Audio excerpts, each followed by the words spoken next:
பூரிக்கு பக்கத்தில் இருக்கக்கூடிய சில்கா லேக் என்ற பகுதிக்கு வந்துள்ளோம்.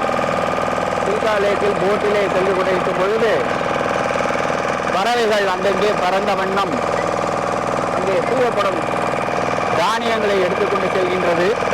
மிக அற்புதமான காட்சி. எவ்வளவு பறவைகள் இருப்பதை பாருங்கள். ரொம்ப அற்புதமா இருக்கு பார்க்கறதுக்கு. போட்ல போய்கிட்டு இருக்கோம், பார்க்கறதுக்கு பறவைகளும் அந்த போட்டோடையே ஃபாலோ பண்ணிட்டு வருது பாருங்க. ரொம்ப அற்புதமான காட்சி. சில்கா லேக்ல காண கண்கொள்ளா காட்சி. அத்தனை பறவைகள் வேகமா வந்து இந்த தானியங்களை அப்படியே எடுத்துட்டு போகுது. இதுக்குன்னே அந்த சில்கா லேக் பகுதியில் அந்த கடைகளில் பறவைகளுக்காக ட்ரீட் பண்ணுறதுக்கு கொடுத்துருக்காங்க. எல்லா பறவைகளும் அந்த தானியத்தை அப்படியே கொத்திட்டு போகுது. பறந்து கொள்ளும் அற்புதமான காட்சியை சில்கா லேக் பகுதியிலே நாம் பார்த்து கொண்டிருக்கின்றோம். மிக அற்புதமான காட்சி, மிக நியர். ஆயிரக்கணக்கான பறவைகள் வந்த வண்ணம் அந்த உணவை எடுத்துக்கொண்டு செல்கின்றது. கண்கொள்ளா காட்சியாக இருக்கின்றது. அற்புதம் அற்புதம். பறந்த வண்ணம் அந்த போட்டையும் அப்படியே ஃபாலோ பண்ணி கொண்டு வரும் காட்சி.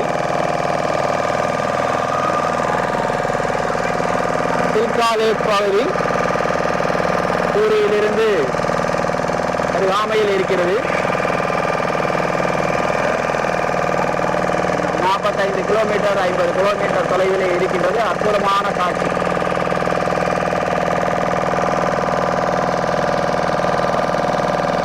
அற்புதமான காட்சி.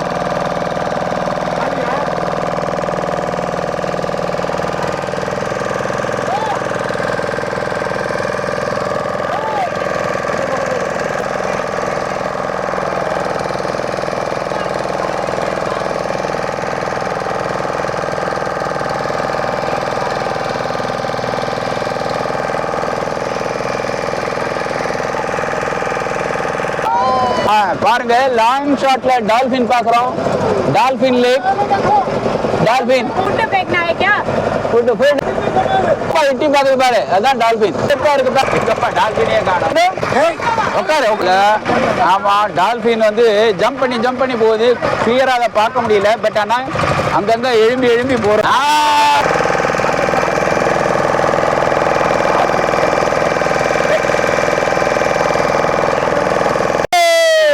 இங்கதான் தெரியுது.